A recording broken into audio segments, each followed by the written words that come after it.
Dan beliau satu-satunya rektor yang mewajibkan kuliah anti korupsi di Indonesia, satu-satunya beliau loh, jangan salah gitu loh. Udah, nah aku nggak mau tahu apa segala macam, terus tiba-tiba pilkada kan, tiba-tiba sih maksudnya pilkada kan setelah itu kan di 2017 atau 2018 deh lupa deh aku pilkada. Pak Anies, Pak Ahok sama Pak Agus Yudhoyono. Saya milih Pak Agus Yudhoyono, walaupun kalah akhirnya di putaran pertama. Masuk putaran kedua adalah cuma Pak Ahok sama Pak Anies. Saya nggak milih, saya golput sama sekali nggak milih karena dua-duanya bukan orang yang saya suka. Jujur, Pak Ahok saya kurang suka. Ini saya ya, pendapat saya ya. Karena menurut saya Pak Ahok pribadinya tuh saya jujur kurang suka gitu loh. Karena kenapa? Beliau tuh kayak suka gue kerja kayak, menurut aku tuh kayak terus marah-marah gitu, kayak suka mengumbar-umbar apa yang dia lakukan gitu. Aku jujur ya pokoknya aku kurang suka sama beliau. Kalau Pak Anies memang saya nggak suka karena dari 2014 itu kan dia beliau jubirnya Pak Jokowi. Akhirnya udah 2018 atau 2017 ya. Pokoknya pas putaran kedua Anies Ahok saya nggak pilih sama sekali karena dua-duanya bukan orang yang saya suka. Nah setelah itu, setelah Pak Anies jadi gubernur, udah ya nggak peduli aja gitu. Terus tiba-tiba yang membuat saya mulai ini orang bagus ya, waktu itu adalah pada saat pembangunan trotoar. Karena kenapa? Karena saya termasuk orang yang ya maksudnya yang ekonomi agak di bawah gitu. Saya termasuk orang yang aduh gitu ya, pokoknya gitulah gitu. Nah Pak Anies dengan membuat trotoar itu berarti dia membuat semua rakyat Jakarta baik yang punya ataupun tidak punya bisa menikmati kota Jakarta. Kalau menurut aku seperti itu, olahraga bisa buat apa-apa gitu segala macam gitu kan yang namanya trotoar itu ya gitu. Jadi kayak ada kesamaan gitu loh antara si kaya sama si miskin, itu menurut saya ya gitu. Terus ada juga dibikin jalanan sepeda ya kan. Terus saya oh ini bagus nih gitu. Dan ya nggak usah, aku akhirnya nggak peduli amat juga setelah itu ya.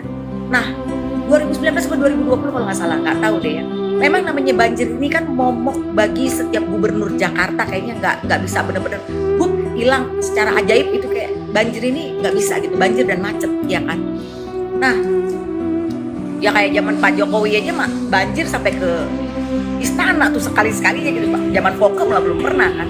Nah Pak Anies ini dia mungkin sadar bahwa banjir ini adalah momok yang memang sulit untuk dihilangkan di Jakarta. Jadi ada tetangga saya yang memang agak jauh, rumahnya tuh kayak dibetulin, direnov, itu dibikin naik supaya kenapa? Pada saat banjir dia tinggal naik aja gitu, nggak usah ngungsi. Itu yang menurut saya dia bukannya banjirnya aja nih solusinya yang dicari, tapi orang yang kena banjir pun dicarikan solusinya untuk nggak ngungsi sana sini gitu loh. Nah dari situ aku mulai cari-cari tuh tentang Pak Anies. Oh ada pangan murah Jakarta yang cuma dengan 100.000 dapatnya tuh macem-macem gitu loh.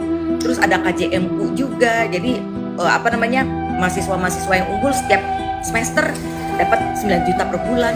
Belum lagi yang lain-lain ya.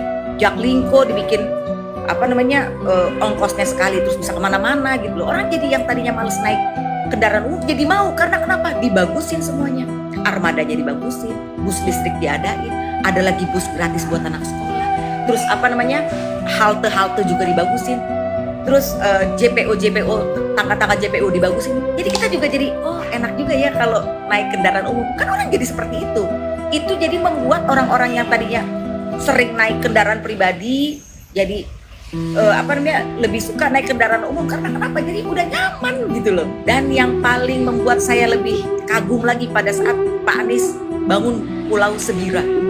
Itu pulau yang ya listriknya tadinya cuma berapa jam, airnya nggak bagus apa segala macem. Kalau misalnya mereka mau belanja tuh harus ke kota dulu, dibikinin grosir di sana, dibikinin listrik yang bisa nyala 24 jam. Jadi menurut aku hebat gitu nih orang. Bukannya orang yang punya status sosialnya tinggi aja gitu yang diciptakan fasilitas untuk itu, enggak. Tapi justru fasilitas buat orang-orang yang ekonomi ke bawah. Dan ternyata kamu tahu kan, yang namanya makan pagi gratis itu Pak Anies sudah membuat itu pada saat beliau jadi gubernur. Ini ada videonya nih, Pak Prabowo sendiri yang bilang. Kita harus intervensi. Kita ingin memberi susu dan makan pagi di seluruh sekolah-sekolah dasar Republik Indonesia. Kalau perlu di sekolah sampai SMP, SMA. Ini sudah dilaksanakan dan sudah akan dilaksanakan oleh saudara Anies Baswedan di DKI. Sudah kita beri susu dan nanti akan kita beri makan pagi di SD di mana banyak orang yang kurang beruntung. Menurut studinya Gubernur DKI, 1 dari 3 anak di ibu kota Republik ini tidak makan pagi, Bang. Mereka ke sekolah tidak makan pagi karena kurang mampu. Jadi gitu ya, please. Saya tidak dibayar. Saya memilih seseorang yang memang terbaik buat rakyat Indonesia, bukan buat saya aja. Kalau saya mah, alhamdulillah Allah kasih mampu saya, gitu. Tapi justru saya tuh pro dengan masyarakat yang agak ya gitu.